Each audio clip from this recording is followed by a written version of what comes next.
noches, días, tardes, no sé cuándo nos estarán sintonizando. Estamos en el capítulo 12 de La Sobremesa. Mi nombre es Emilia y acá está Paloma, mi compañera al lado mío, como siempre. Me gustó que no tiraste un 12º. Es para No, yo no quiero decir cosas así de siglas y números, que no es lo mío, definitivamente. No, lo mío tampoco. 11º, 13º, Claro. 14º. Bueno, escuchá, el 12 es un montón. El 12 es una barbaridad. 12 semanas que me estás aguantando. Yo no sé si te das cuenta. Es una barbaridad. No por eso, pero sino porque estamos haciendo algo tipo, nada, lo estamos realizando, lo que pensamos en hacer. Es un loco eso. Está como andando, se acomodan los melones, diría mi madre. Tuve terapia estos días y bueno. ¿Y qué dice tu terapeuta? ¿Que No, está funcionando? Nada. Sí, claro. ¿Qué me va a decir? La terapeuta decía, abandona el barco, en realidad. Abandonamos el ambiente. Lo estuvo mirando también. ¿Sí? Sí. Como, yo no se lo recomiendo a mi terapeuta, podría, me parece. Sí, me parece que está Yo bien. le podría mandar el enlace. Escuchá, bueno, sí. ¿De qué vamos Capítulo a hablar? 12. Y señora? hoy yo tiré ahí como unos berretines porque hoy vamos a hablar de un tema que es polémico.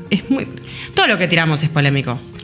Sí, yo creo que es como el kiss del programa de la en sí. cuestión. Pero me parece que particularmente porque es algo que siento que tiene como una particularidad que si bien nosotros siempre intentamos agarrar casos o ejemplos o disparadores de los que partir para hablar de algo más general, me parece que en este caso hay algo muy claro que pasó hace muy poco, que fue el estreno del documental sobre el caso Fernando Baez Sosa.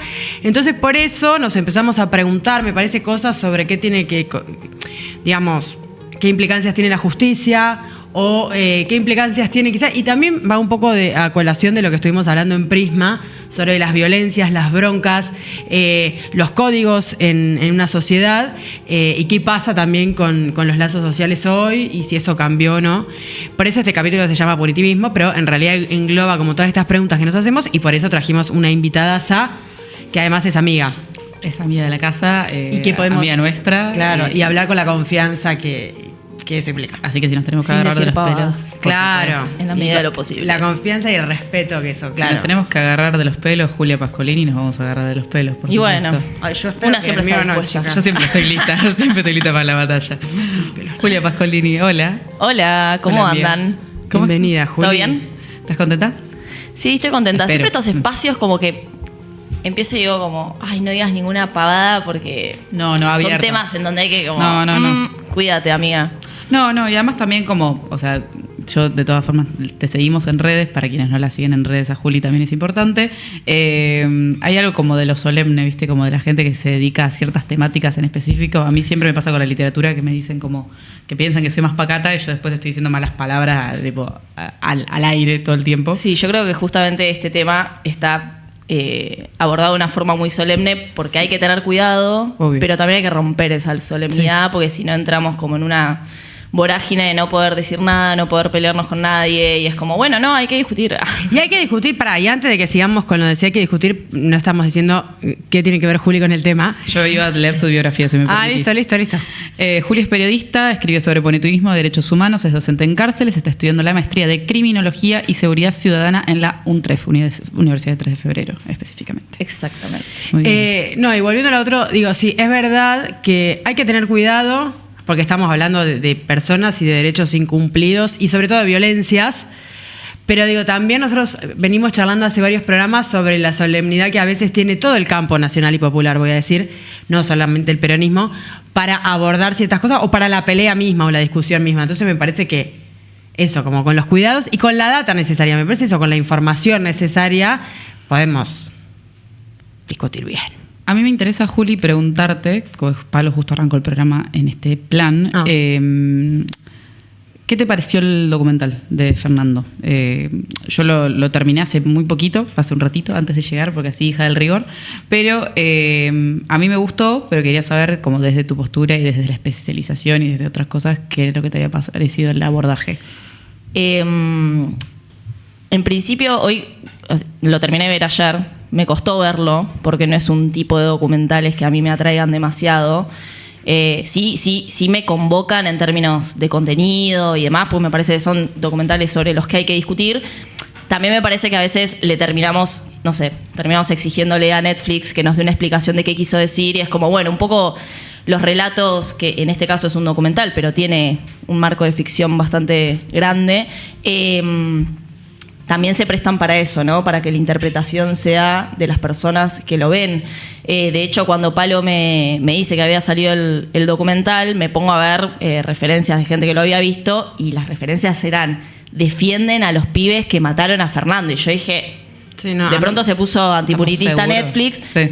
Lo terminé de ver y digo como... Sí, total. No me dio esa sensación. No, o sea, me dio la sensación de, sí, la solemnidad de, bueno, le damos voces a todas las campanas.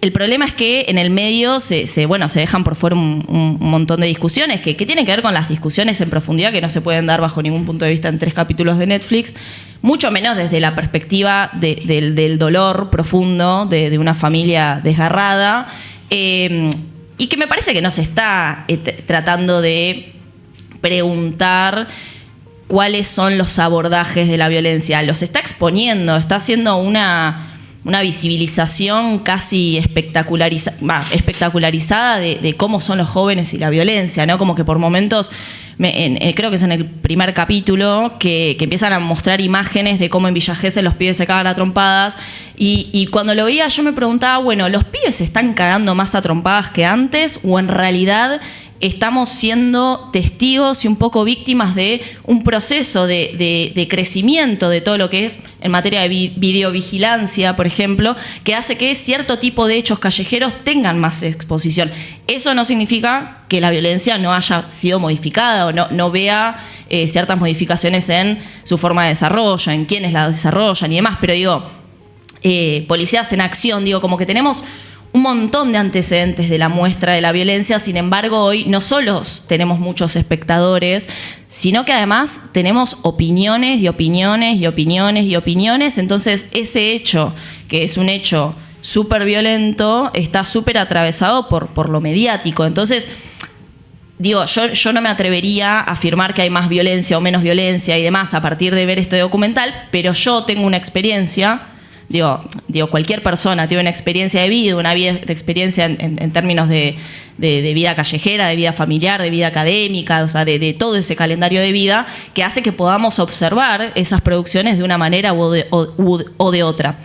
Ahora, la persona que ve el primer capítulo dice, y sí, los pibes están resarpados, claro, se están cagando a trompadas, y vos ves al primer comisario que habla, creo que era comisario, que es el de Villa Gesell, y dice, nunca habíamos visto esto. Entonces, digo, con esto no estoy queriendo, bajo ningún punto de vista, reducir lo grave del hecho. Ahora, sí me pregunto si efectivamente podemos hacer un diagnóstico tan rápido sobre que hay más violencia o hay menos violencia. Y después, por otro lado, me parece que lo que se termina exponiendo o poniendo de manifiesto en este tipo de situaciones o de casos, y a partir del documental seguramente también, es que en realidad el enojo, la exigencia de la gente tiene que ver con cierta sensación de impunidad, ¿no? Como esas condenas tienen que ver con una respuesta a esa sensación profunda de impunidad de ciertos sectores de la sociedad, que no necesariamente es real. Total. ¿No? Porque también me acuerdo que cuando pasó el caso... Perdón. Sí, tranqui. Tenés agua ahí, ¿eh? No, es... Cuando pasó... Me acuerdo que lo primero que se dijo fue pibes blancos, ricos, qué sé yo, y justo hoy leía una de las notas que ustedes habían puesto de Esteban Rodríguez Alzueta, que decía, los pibes ricos no van a veranear a Villa Gesell. Digo, como que también se intentó, y otro concepto que a mí me gustó mucho, que es de Claudia Cesaroni, es oportunismo punitivista. O sea, se usó un caso en donde de pronto pareciera que se puso la cuestión racial sobre la mesa.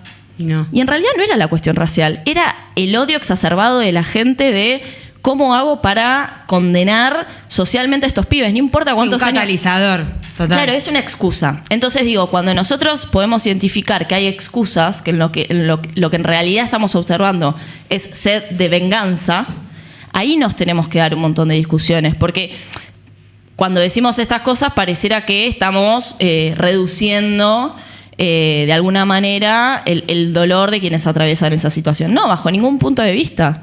Ahora, la justicia o lo legal no se puede medir a partir solo del dolor momentáneo de una persona. No, así como tampoco hay un montón de personas que son parte de organizaciones de justicia restaurativa, como por ejemplo Víctimas por la Paz, que son víctimas de delitos tremendos, Y son personas que se organizaron justamente porque entienden que el cuidado de la comunidad y el resquebrajamiento de esa red social se repara de otra manera, que no es a través del encarcelamiento y del castigo. Entonces digo, hay otras alternativas. Entonces cuando se presentan esas otras alternativas, que claramente están muy silenciadas a nivel mediático, porque digo, no vemos a la gente de justicia restaurativa yendo por los medios, tampoco son invitados, digo, no es que no van porque no los quieran.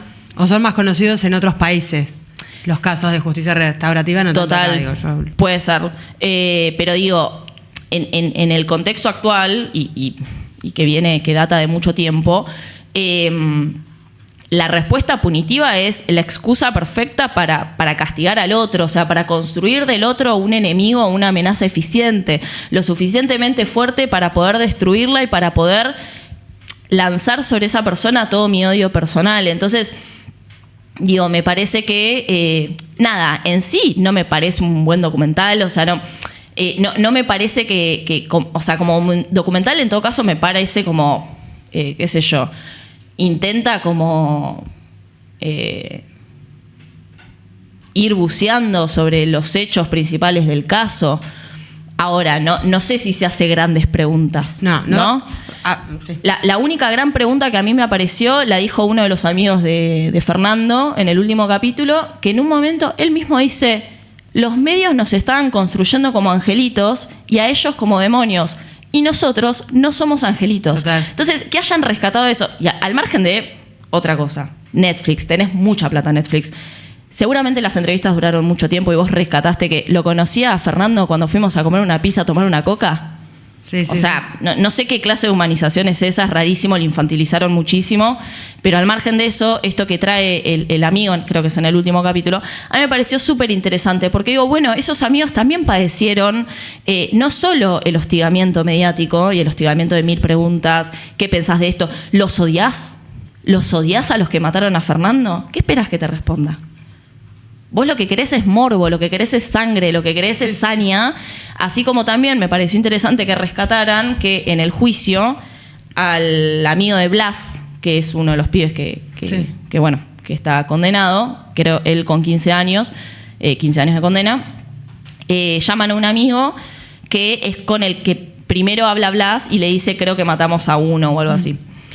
Y una de la parte de la querella, no sé si era la parte de Burlando o de la fiscalía, le dice, ¿qué pensás de Blas hoy? ¿Qué sentís por Blas? Lo amo. ¿Lo amás? Sí, lo amo. Y a mí me pareció fantástico porque digo como, ¿qué estabas esperando? Que te diga, no, le solté la mano porque me parece un monstruo. Sí, no puedo dormir a la noche pensando. Porque tengo un amigo que es asesino. Digo como, bueno, esas son las construcciones complejas que yo creo que si Netflix se hubiese ocupado de tratar de interiorizarse más en esas complejidades, hubiese sido mucho más interesante.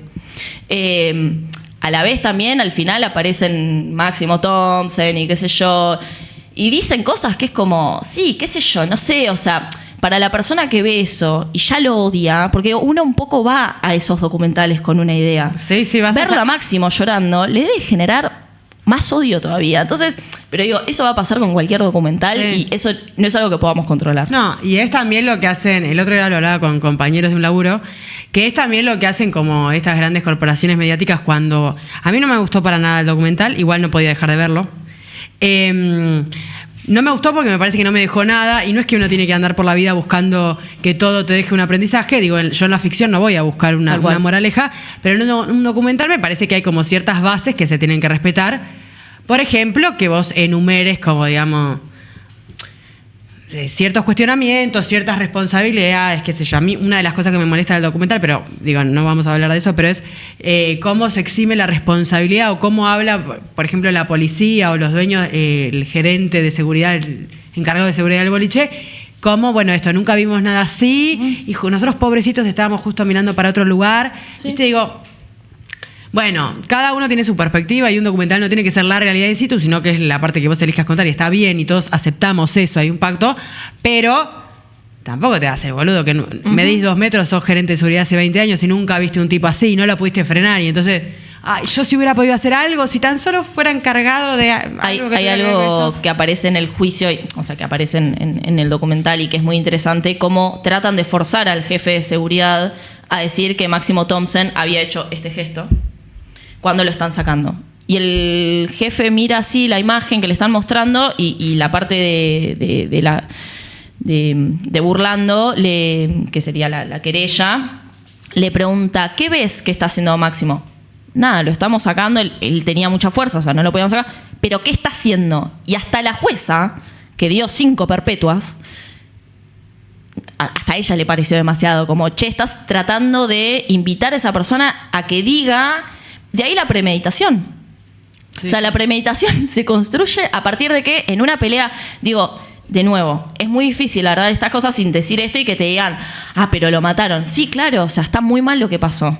Hubo un homicidio. Ahora, pensar que la premeditación solo se puede medir en que en una pelea, en un boliche, en Villa Gesell, que todos los días se pelean, un pibe le hace ese gesto a otro, al margen de que evidentemente quizás no lo hizo, de ahí la premeditación de salir y matarlo y alevosía y doblemente agravado, permitime dudar. Además, digamos, con todos los otros factores que aparecen en el documental, como que había uno filmando, digamos, bueno, si vos planificás algo, no sé si... Hay un montón de cosas que quedan ahí, pero a mí lo que me sorprendió mucho son 2 cosas, una del caso y otra del documental per se. Una en el documental, que igual a mí me parece que su personaje es bastante desagradable, la hermana de uno de los pibes que es del cuerpo de abogados de la defensa, habla de esto de que no se pueden comparar los dolores y uno no va a la justicia a hacer eso. Sin embargo, en Twitter o en los canales de discusión, yo veía que todos le estaban dando con un palo a la mina por eso. Y digo, pero es que en realidad por ahí estamos cerrados todos nosotros, digamos, hace décadas, pensando que a la justicia uno va a buscar eso, digamos, venganza en manos de un poder.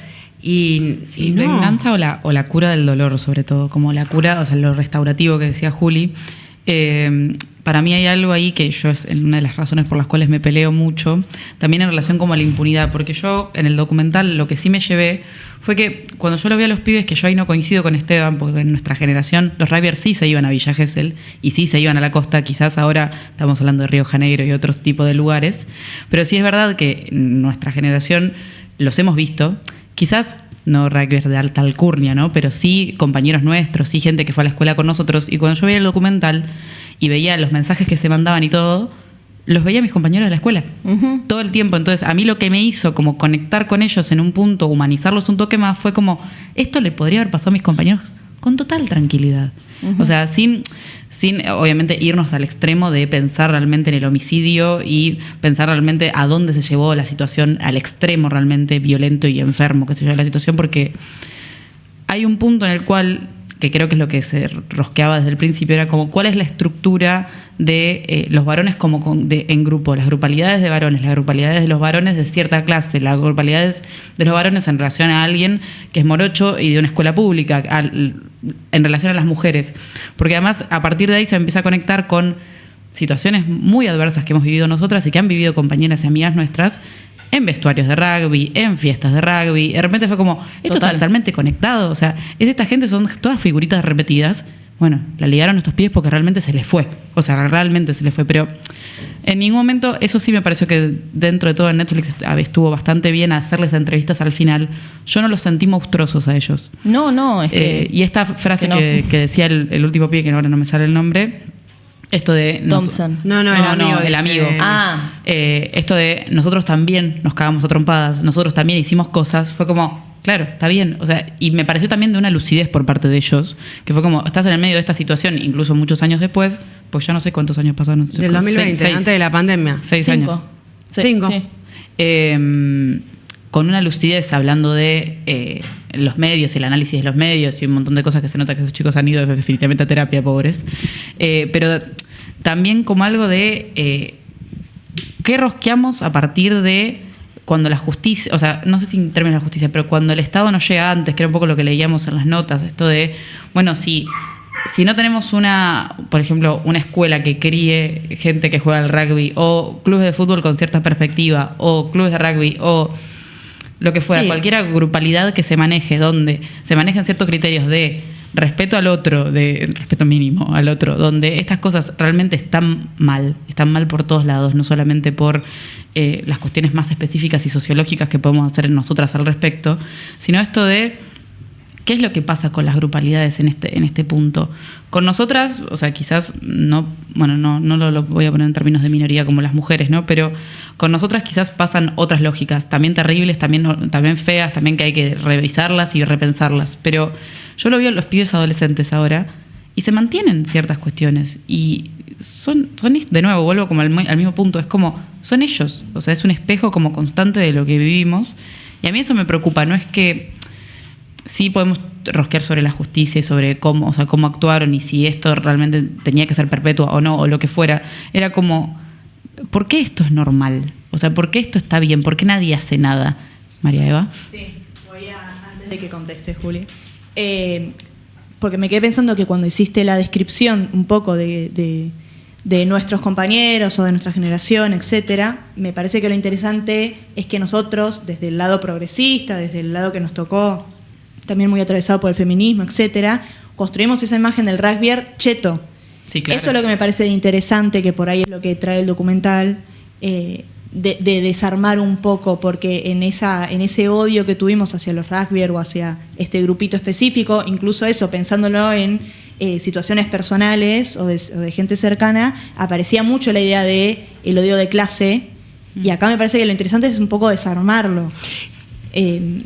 Como que eso solo te quería acotar, porque lo construiste muy en eso que a mí ahora se me desarma. Digo, en ese momento para mí eran unos chetos, igual que otros chetos que conocía, que después terminás descubriendo que no son tan chetos, no tanto, o bueno, claro, sí. ¿no? Sí, Como que hay vienen una de otro cuestión lado. de identidad y de tener que fortalecer un supuesto de identidad. Total. Digo, porque en sí el deporte no nuclea solo a esas personas, sino que en esto de la manada aparece yo soy parte. Bueno, pero me parece que lo interesante, que es un poco la idea de por qué pensamos el capítulo y de lo que charlamos con las chicas, es cómo nos afecta a nosotros desde el progresismo, digamos, desde quienes abogamos que necesitamos más derechos, que el punitivismo o la criminalización nunca es la salida, cómo nos afecta esto que lo construimos como unos chetos que odiaban a los pobres chicos que habían podido ir a Villa Gesell. Y ese discurso que pegó en los medios nos sirvió para tener discusiones entre nosotros de está bien entonces darle perpetua. Sí, y también, no sé, Juli, si vos querías decir algo o si vos terminaste y yo me adelanté. ¿No terminaste? No, sobre esto, los linchamientos a personas que chorean no necesariamente los hacen las personas con plata. No. Digo, me parece que el punitivismo como concepción de mundo, el castigo como concepción del mundo, es transversal a todas las clases. Total. No hay una cuestión de clase ahí. Entonces, me parece que para correrse de esa discusión en donde si tenía plata, no tenía plata, realmente me parece que la discusión es otra. Porque si no caemos en esto de si fue un motivo, si el motivo fue racial, si no sé qué. Y digo, y es esto que dice Claudia, o sea, es oportunismo punitivista. Sí. No les importa. De hecho, A la gente que pidió perpetua, ahora estos pibes, no les importa si le decían negro de mierda. No les importa. Quieren castigo porque sienten esa sed de necesito que la justicia alguna vez haga algo por mí. Y en realidad es como que decís, bueno, pero por toda una comunidad que está muy rota. Total. Y que yo no sé hasta qué punto tampoco son parte de un montón de conductas discriminadoras. Digo, como que está esta cosa de necesito ser parte de este acto de justicia. Y bueno, quizás la comunidad necesita formar comunidad de esa forma. A mí me parece una forma muy hostil. sí. No, y que me parece que este caso lo que desencadena, hablo del juicio, ¿no? Del momento ahora del documental.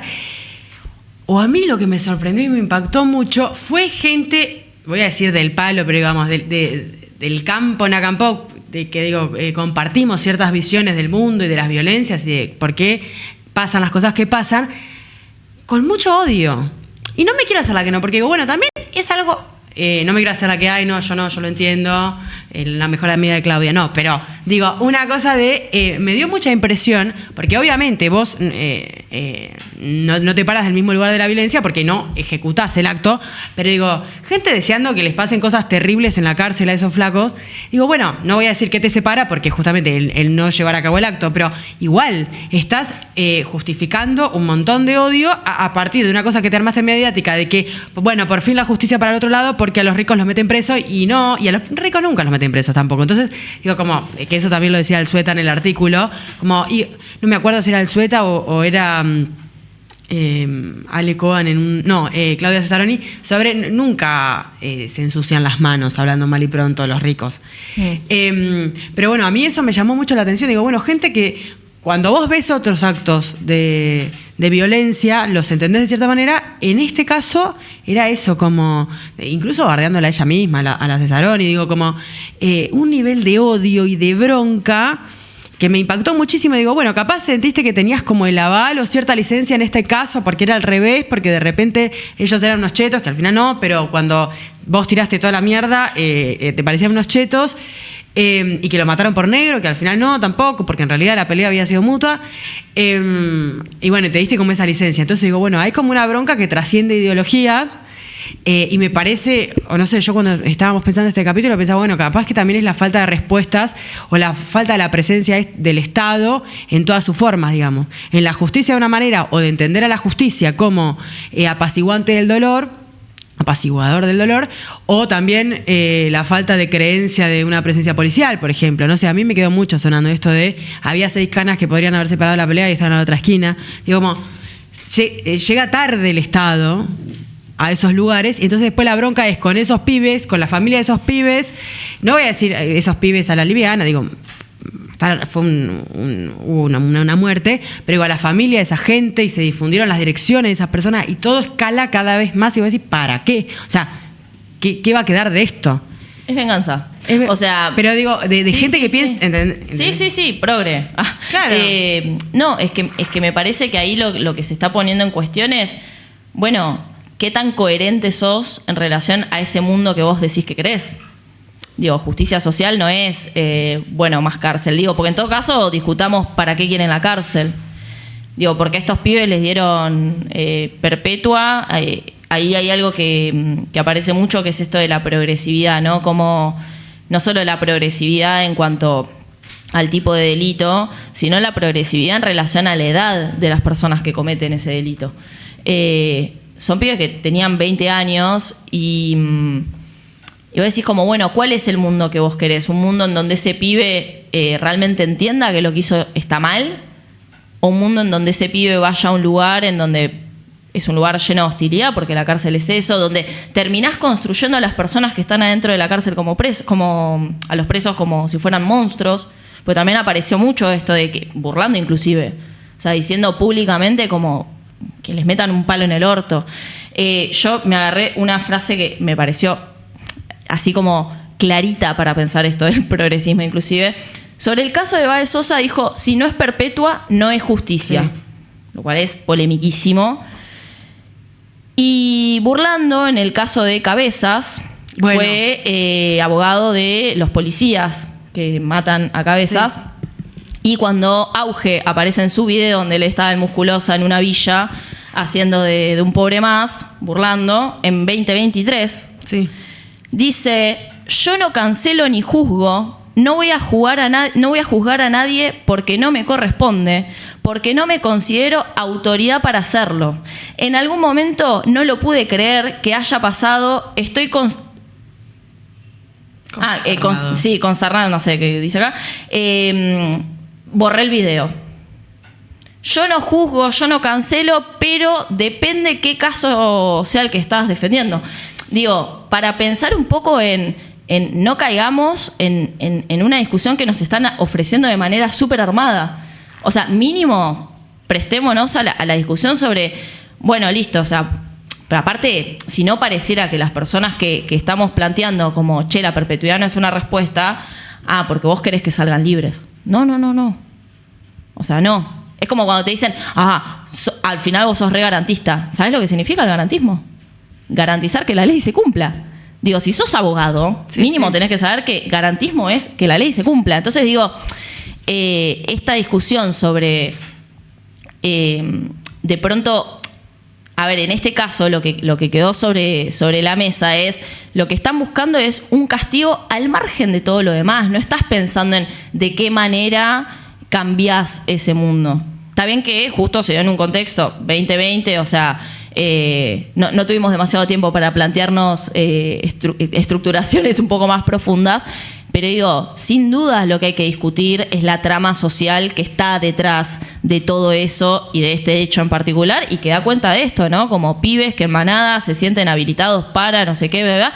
Obviamente hay cuestiones raciales, pero esas cuestiones raciales no son las que quedan expresadas en esta condena. No. Digo, me parece que lo importante es saber que el hecho en sí tiene que ser investigado desde otro lugar, al margen de la lupa de la justicia y de lo que pasó en términos condenatorios. Porque si no caemos en esta trampa de festejar una condena que son 5 perpetuas para 5 pibes que tenían 18, 20 años, otros 3 que burlando dijo no fue justicia, fue una justicia débil, porque le dieron 15 años, o sea, 15 años en cana, o sea, es muchísimo tiempo, que él iba a pedir la perpetuidad para los otros 3. Entonces digo, me parece que ahí el ejercicio más interesante es el de justamente poder corrernos de esa discusión a la que nos lleva lo mediático y el tener que responder en Twitter y qué sé yo, y decir, che, ¿qué pasa con estos otros casos? ¿Entendés? O sea, ¿de qué forma, o preguntarnos inclusive, ¿de qué forma se pudo haber trabajado esto? El tema es que, bueno, o sea, es una línea muy delgada de decir, bueno, pero en el caso de los rugbyers, porque son blancos ricos y no sé qué, vos te planteás hacerlo de otra manera, pero si el que lo mataba hubiese sido no sé qué.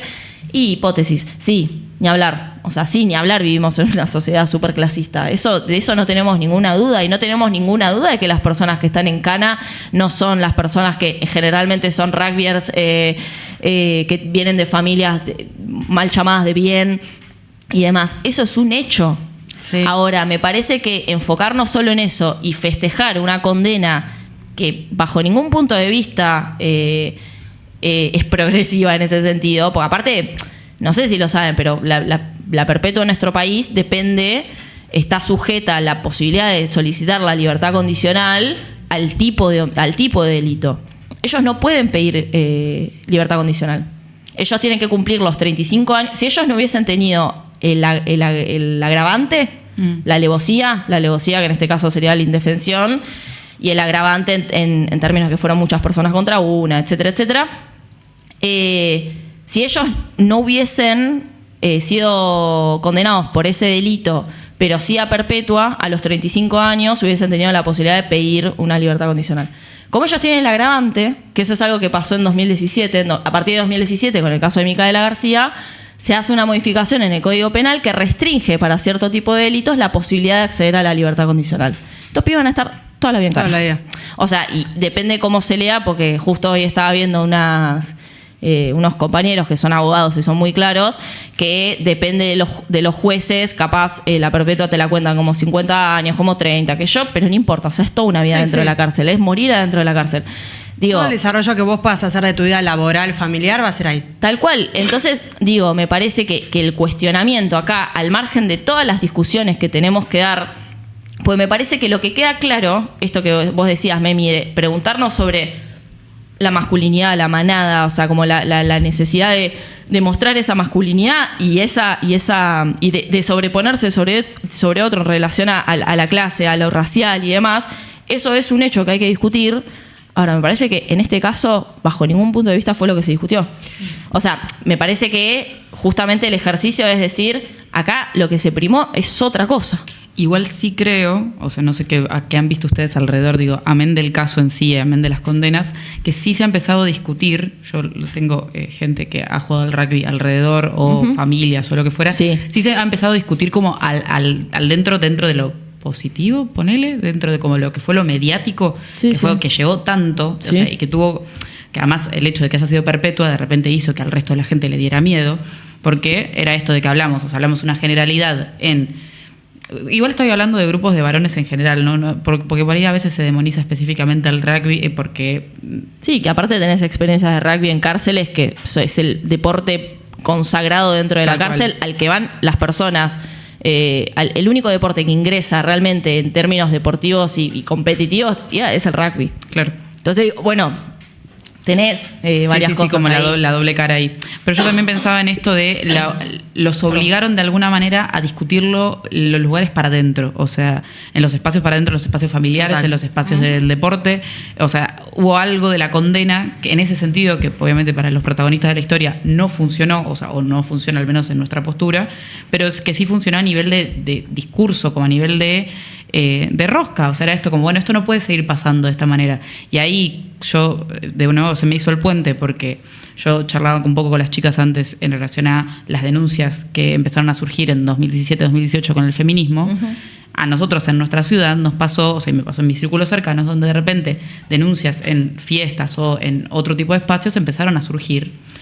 Y a mí me interesaba mucho, que era un poco lo que les decía fuera del aire, de que yo discuto mucho en términos de la venganza, porque sí entiendo que es que la injusticia te atraviesa el cuerpo de esa manera. Entonces, sí, hay algo que, si bien uno lo puede pensar sociológicamente y lo puede rosquear y teorizar y decir, bueno, esta persona no merece, bueno, todo lo demás. Yo me acuerdo que hablaba con una amiga que tuvo una experiencia muy horrible cuando éramos muy chicas en una de estas matinés que teníamos 14 años. Y ella, me acuerdo, después con los años igual fue cambiando de postura, porque el dolor fue cambiando, porque la tristeza cambia, porque la experiencia y el duelo sobre todo cambia.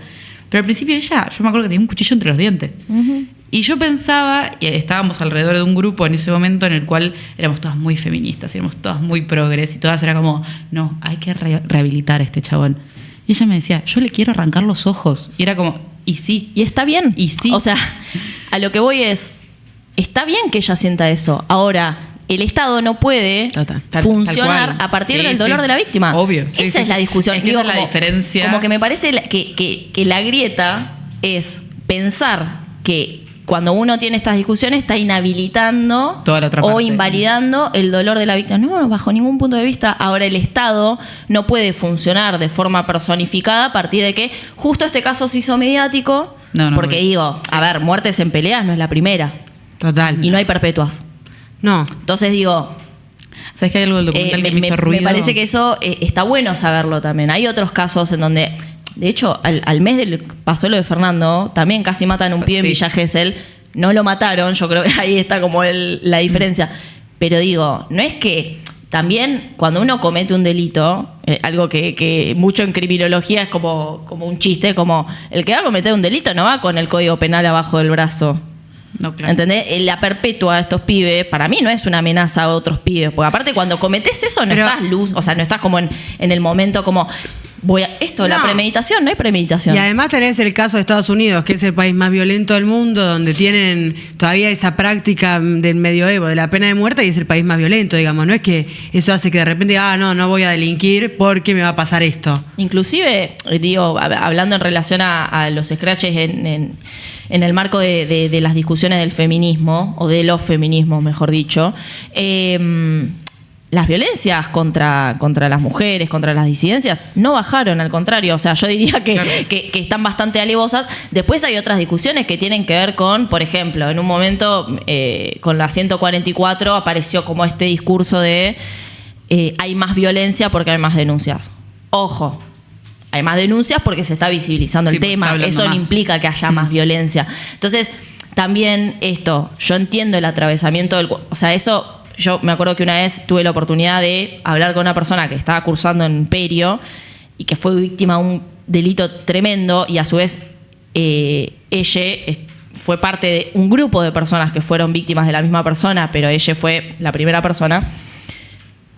Y me dijo, yo no puedo entender cómo vos entrás a una cárcel y está la posibilidad de que estés hablando de una persona que haya cometido femicidio, abuso.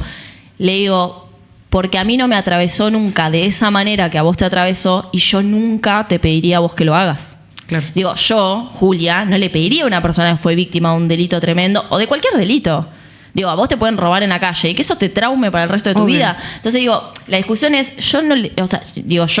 persona que labura el tema, no es una cuestión de pedirle al otro que haga lo mismo, que piense igual, sino que es una cuestión de, preguntémonos si esta es la solución y esto otro. O sea, decir, tu dolor es válido. Y yo no le pediría a la madre de Fernando que deje de llorar y que no sienta que los quiere muertos. Sí, o que entienda que la violencia es algo estrucral. ¿Qué sé yo? No me voy a poner a discutir. O sea, en el rugby. No es esa la discusión o sea, no es la persona con la que yo tendría esa discusión. Ahora, es lo que dice Claudia Cesaroni. Ahora, no me pueden censurar cuando lo que estamos discutiendo es el Código Penal. Total. Digo, una cosa es el Estado y cómo acciona el Estado en relación a ciertas conductas, y otra cosa es el dolor de la víctima. Son cosas muy diferentes. Y a su vez, me parece que en esta discusión lo que terminamos teniendo es, no quiero usar esta palabra, terminamos observando más los casos en los que la familia está muy atravesada por el dolor, como cualquier situación de estas características que son súper violentas, negativamente hacia quien fuera victimario, pero también existen esos otros casos en donde, por ejemplo, el caso que les pasé de... No me voy a acordar el nombre. De él. Peralta. Una charla TED sobre un caso en Tandil. Él es de Víctimas por la Paz. Lo voy a buscar mientras tanto. Vamos a buscarlo. Esto siempre se puede. Voy a contar mientras tanto. Que es un padre que da una charla TED que en Tandil... casi matan a golpes a su hijo, un grupito. Tandil, recordemos, ¿no? Un lugar, digamos, que todo el mundo se conoce. Como también pensando en qué frena o no la violencia, que te conozca todo el mundo. Casi matan a golpes a su hijo. Y Sergio Núñez. Y él, una vez pasado todo el hecho, cuando el hijo se recupera, empieza a investigar el Código Penal, los pibes menores de edad, y él lo que decide es ayudarlos o laburar junto a ellos. Y presenta un proyecto al municipio y todo el mundo colabora bastante, pese a que su familia igual no estaba tan de acuerdo, pero lo entendía. Es que en realidad, o sea, esto, cuando el hijo apenas se recupera, el hijo, si no me equivoco, estuvo casi en coma, digo, como fue una situación como de vida o muerte. Él muy enojado con esos pibes, lógicamente, casi matan a trompadas a tu hijo. Cuando le va a plantear, lo que él cuenta, ¿no? Cuando le va a plantear a su esposa, a la madre de su hijo, como, che, me gustaría laburar con estos pibes, y se lo plantea al hijo, fue como, andate de mi casa, rey, o sea, como casi lo matan. Y los termina como convenciendo a partir de decir como, che, esto se tiene que laburar de otra manera, porque si no estos pibes van a hacérselo a otra persona. Bueno, y el chabón construye la bicicletería social o la bicicletería comunitaria, no me acuerdo el nombre. Es una bicicletería que tiene, si no me equivoco, creo que eran 3 reglas. Los pibes que laburaban ahí, que eran los pibes que habían cagado trompadas a su hijo y que después eso se fue agrandando, era, tenés que seguir yendo a la escuela. Si no vas a la escuela, no puedes seguir participando en este proyecto. No puedes pelearte, o sea, no puedes tener conflicto con la ley penal. Y la otra, no sé, había una tercera, no me acuerdo. Pero no puedes faltar al taller. Ahí va. Pero digo, me parece que tampoco le podemos pedir. Y acá, de nuevo, yo no le diría a Sergio Núñez, che, vos a cada víctima de un delito de estas características tenés que ir y decirle a otro padre, tenés que reaccionar de la misma manera. No, chicos, no, por favor. Ahora, ese caso no se replica como si se replican otros casos. Porque no sirven. Socialmente no nos sirve. O sea, digo, en una sociedad que requiere de más castigo, requiere políticas represivas, requerimos de una sociedad muy enojada. Sí, y de un relato que te ponga de una u otra vereda. Un enemigo. O sea, necesitamos enemigos. Sí. Vuelvo al caso de Fernando, pero porque para mí todo te interrumpo un minuto, pero porque me quedó algo ahí dando vueltas en base a lo que decía Julia, que es un poco lo que hablamos en todas las otras temas de la actualidad, en la sobremesa. No, pero que estaba pensando que esa idea de la justicia por mi dolor de la víctima, ¿no? O desde el decirle a la víctima, che, vos deberías ir a ayudar, como dice este padre, a los pibes que casi matan a tu hijo, es también una visión muy individualista.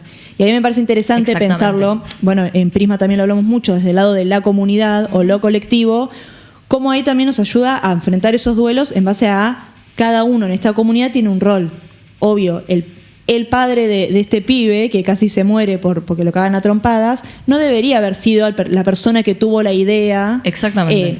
No debería haber sido, y lo fue, y es una persona muy luminosa, también como lo son las abuelas y madres. Ellas tampoco deberían ser las que no pidan venganza. Ahí hay algo de la comunidad rota que no está funcionando. Uh-huh. En eso me parece interesante también quiénes son las personas que van a la cárcel, por ejemplo. A ayudar, no a quienes caen en la cárcel, sino esto, ¿vos por qué te acercas a la cárcel? O sea, ¿desde qué lado? Que no le vas a pedir eso a una víctima de abuso o lo que sea que se acerque. Uh-huh.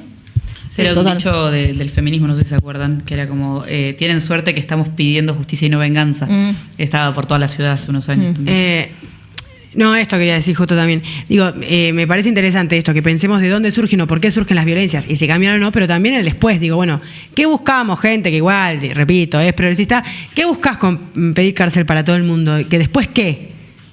Porque se terminan transformando también en casos aislados. Lo de los chabones, esto de Zárate, es un caso aislado. Lo que decías vos. Digo, ahí salió a la luz, o no, se reflotó un caso que había pasado hace 10 años de otro chico que lo mataron directamente con un piedrazo y nadie, no había condena, no había nada. Digo, eso termina siendo un caso aislado. Digamos, y vos, Estado, tenés que estar ahí garantizando que yo pueda estar muerta de rabia, pero que igual, digamos, la ley sea, lo que voy a decir parece una obviedad, pero igual para todos, digamos. Bueno, ¿y qué pasa después? ¿Qué buscás?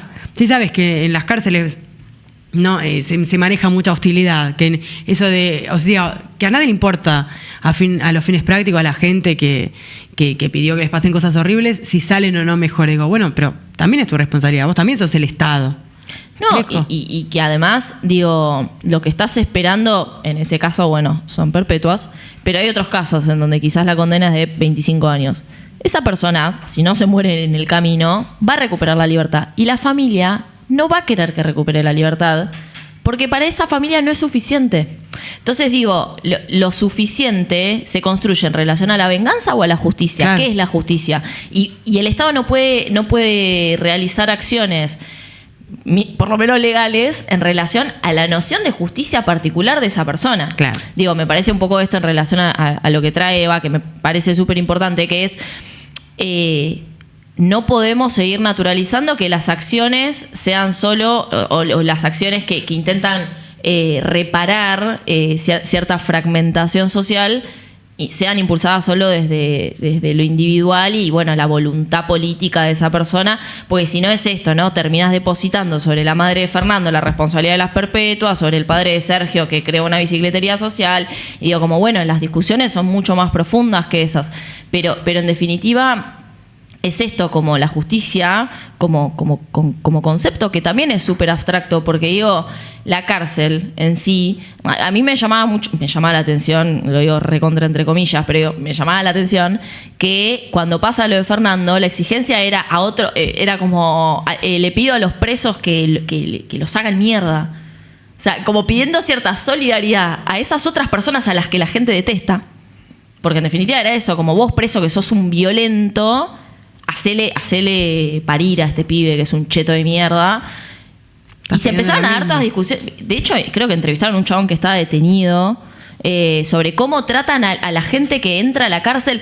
Digo, el marginal, ¿entendés? O sea, vos decís como, bueno, y de pronto la gente dice como, que van a sufrir. Y digo, si vos querés que sufran en la cárcel, ¿vos estás pidiendo justicia o estás pidiendo venganza?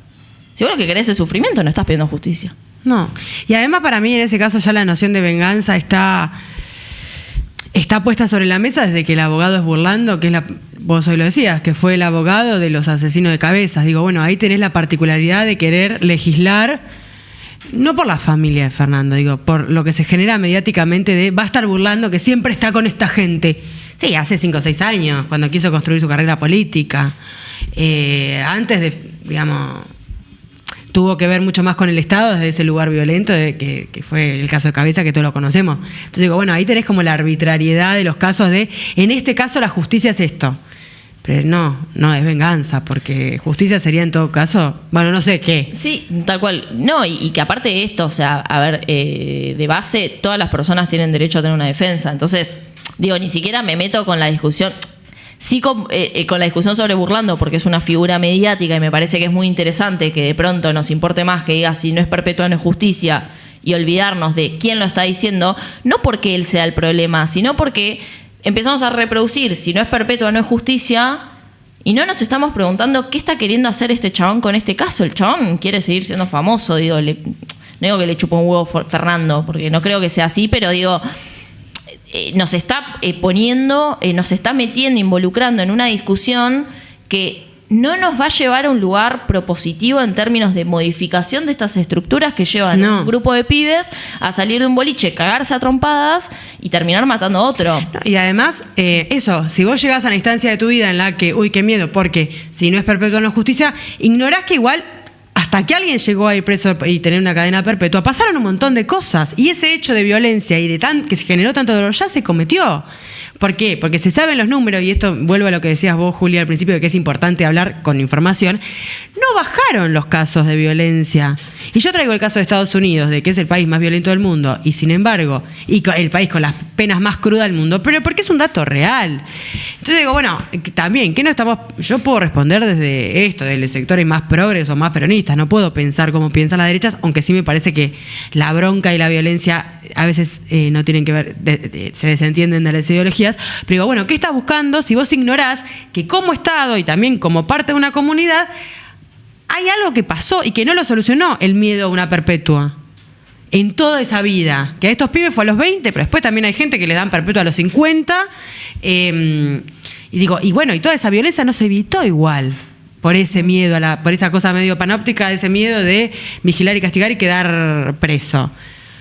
Como cadena perpetua. Digo porque se repitieron muchos casos últimamente, el si no es perpetua no es justicia. Ahí me parece que es re piola esto, que yo me lo había traído impreso, porque soy una estúpida, una nerd.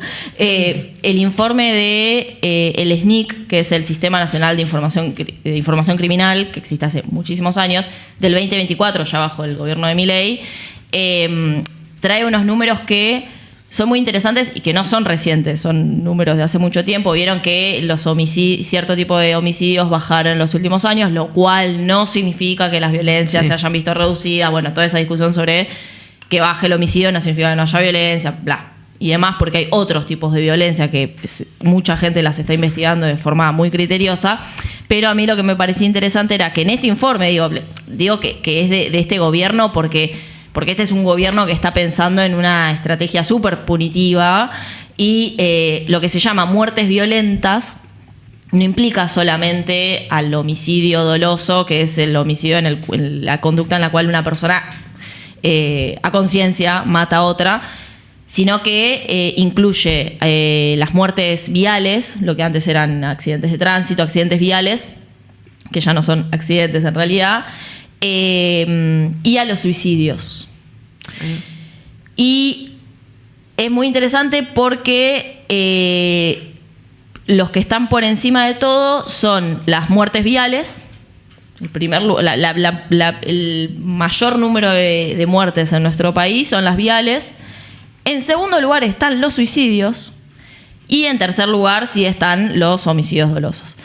Entonces, a mí me parecía interesante el número, y no lo digo yo, es un número que las personas que se dedican a la criminología y a la investigación y a lo cuantitativo lo observan para decir, che, loco, qué locura que como sociedad nos estemos preguntando más. No porque no nos lo tengamos que preguntar, porque obviamente ese tipo de violencia expresiva, callejera, en donde un grupo de pibes mata patadas a otro, hay que observarla y modificarla, en el mejor de los casos. Pero digo, nos estamos olvidando que hay cuestiones de salud mental también que son muy graves y urgentes. Digo, ¿y por qué no vincularlas con por qué estos pibes matan a trompadas a otro? Exacto. Digo, ¿qué está pasando en materia de salud mental a la juventud, a la adultez? Digo, me parece que son números que, no para decirle no me sale el nombre de la mamá de Fernando, ¿viste que el número más alto es el de... No, claro. Me chupa 3 pelotas, me mataron a mi hijo. No, porque es esto de nuevo. Yo no me voy a poner a discutir desde la teoría o de... No, pues yo tengo un estudiante que, no sé, chupa 3 pelotas. Está bien que le chupe 3 pelotas, pero digo, sí, en términos de política pública, preguntarnos como, che, el suicidio es el segundo motivo de muerte violenta en nuestro país. Por encima están las muertes viales, por debajo están los homicidios dolosos. ¿Cuánto tiene que ver las cuestiones, los atravesamientos en materia de cómo se constituyen las masculinidades desde la infancia, desde la niñez? ¿Qué pasa con las grupalidades? ¿Qué pasa en materia de salud mental? ¿Qué pasa con esa juventud que hoy en día no tiene una proyección a futuro? Digo, ¿cuánta violencia te genera eso también? Como decir, che, me está pidiendo que vaya a laburar, pero tengo que laburar 20 horas para más o menos tener un mango, ni siquiera me puedo independizar. Sí, digo, ¿qué pasa con el desamparo también? Cuando otros ejercieron violencia sobre vos, que es un poco lo que decía Sergio Núñez sobre, bueno, pibes que toda la vida, pibes o gente ahora ya más grande, que toda la vida ha recibido ninguneos y desprotección de sectores que se supone que son a los que uno tiene que acudir para buscar seguridad. Cualquier tipo de seguridad. Y digo, porque también no tenés como primer factor de muertes asesinatos por pelea por una herencia. Digo, tenés factores de primeros tipos de muertes donde el Estado puede, en todos, en los viales, en los suicidios y en las peleas, prevenir. El Estado puede prevenir y tiene que intervenir. Me parece que para que toda esa gente sea parte de algo y no termine ni como víctima ni como victimario en una situación así, y también para que después todo el resto que quedamos como con esta bronca, como vos hoy mencionabas, pudiendo hacer algo más que eso.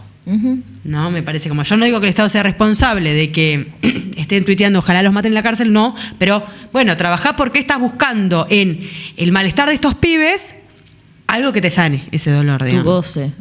No, el goce, pero digo algo que a vos te deje más tranquilo, que digo que también entiendo como la legitimidad esto de una familia o de alguien cercano que vos me decís me podría haber pasado. ¿Por qué estás buscando en esa persona algo que en realidad debería estructuralmente estar resuelto para que no sea una particularidad y un caso particular? Eso. Lamento informarles que vamos a tener que ir cortando. O sea, por más que igual, además a mí quedaron puntas abiertas. Sí, y justo te iba a preguntar por la justicia, la reforma judicial, que no hablamos de la reforma judicial, o sea, de pensar. Del Código Penal. El Código Penal. No hay nada, o sea, te lo digo brevemente, todavía no se presentó ningún proyecto, así que no es algo de lo que podamos hablar. Pero en otra oportunidad, cuando se presente, podemos venir y decir, ¿cómo? ¿Viste?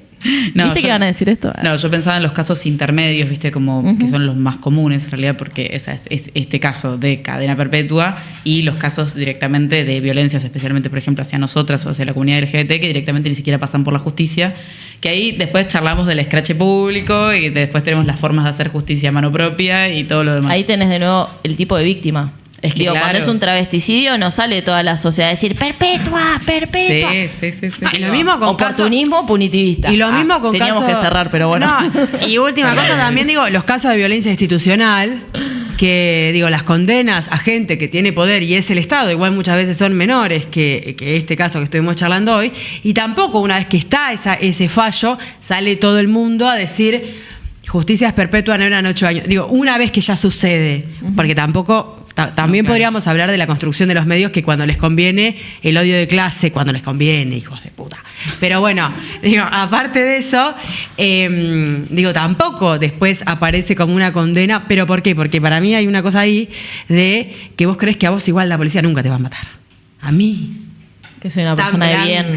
Me va a matar. Bueno, yo tan blanca no soy, pero no me va a venir a matar la policía, ¿entendés? Tengo 2 apellidos. Entonces me parece que hay una cosa ahí de no vas a pedir... no digo que todo el mundo de repente sea individualista, pero hay una cosa de menor miedo, de no vas a pedir justicia porque son pocos años, porque no te toca tan de cerca. Sí, y también o se lo merece. yo juro que no digo más nada, pero va a matar. La política no se puede construir solo desde si me pasa a mí o no me pasa a mí. ¿Cómo mierda hacemos para construir comunidad en... Claro, no es, por eso. le pasó a mi hermana, entonces por eso me empatizo. Pero bueno, nada, listo. No, pero justamente por eso, a eso me refiero. Como, sí, ¿no? por eso, total. Bueno, ahora sí, tenemos que cerrar porque tienen que seguir pasando cosas en este lugar. En este lugar donde estamos, digo. Bueno, tenemos que cerrar. Tenemos que decir cosas. Vos vas a hacer con la parte legal y la parte hablando de legal. administrativa. Nosotros nos vamos mimetizando, depende el invitado o la invitada. Hoy hablamos en términos legales. Ese hermano. Cosas, programación, sí, la programación. Mañana están las y los amigos de Supersónico, acá. Sí. Viernes. Como siempre. Y por otro lado, y como siempre que terminamos hablando de comunidad, que en realidad sí, porque todo tiene que ver con todo, recuerden que Monoambiente es una cooperativa de trabajo audiovisual que se sostiene en gran medida por sus garantes, o sea, quienes aportan económicamente un poquito para que este proyecto siga creciendo y se pueda seguir manteniendo en momentos tan hostiles. Si ustedes quieren ser parte de esa comunidad de garantes, acá, abajo, me cuesta una banda. Qué difícil. Está acá. Igual se ve, o sea, yo voy como una payasa señalando, se ve el QR. Pueden entrar ahí, que es re fácil, se los hacemos los chicos, y pueden ser garantes y disfrutar de un montón de beneficios que voy a proceder a leer. Ese movimiento de cabeza me encantó. Tienen beneficios en Roots Cooperativa, en diagonal 73 y esquina 10. Ya estás haciendo así, te gusta Roots, comiste Roots. Roma, estudio de tatuajes y piercing, en 47, 11 y 12. Vikinga Bebidas, 7 y 73. Todo lo que yo digo lo pueden buscar en Instagram. No estoy diciendo los arrobas porque después me doy cuenta de que los digo medio que no se me entiende. Entonces, búsquenlo, es fácil. Delirio Velas y la Sala 420. Y hay 2 invitaciones especiales que Monoambiente les quiere hacer, que son las siguientes. El sábado 6 de diciembre, no sé por qué yo estoy leyendo esto, sí, ya lo sé, se presenta Yazar, que vinieron la semana pasada, pueden buscar la nota, en el Teatro Ópera, junto a DJ Pareja y Borja. O sea, un montón de gente, va a estar divino. Van a presentar el último disco, que es Combustión. Y también hay otro plan que es en los galpones de Tolosa va a estar la milenaria fiesta popular. Y acá voy a leer porque hay mucha gente. Dura Tierra, Milena Salamanca, Doña Flor y sus ritmiques, ¿puede ser?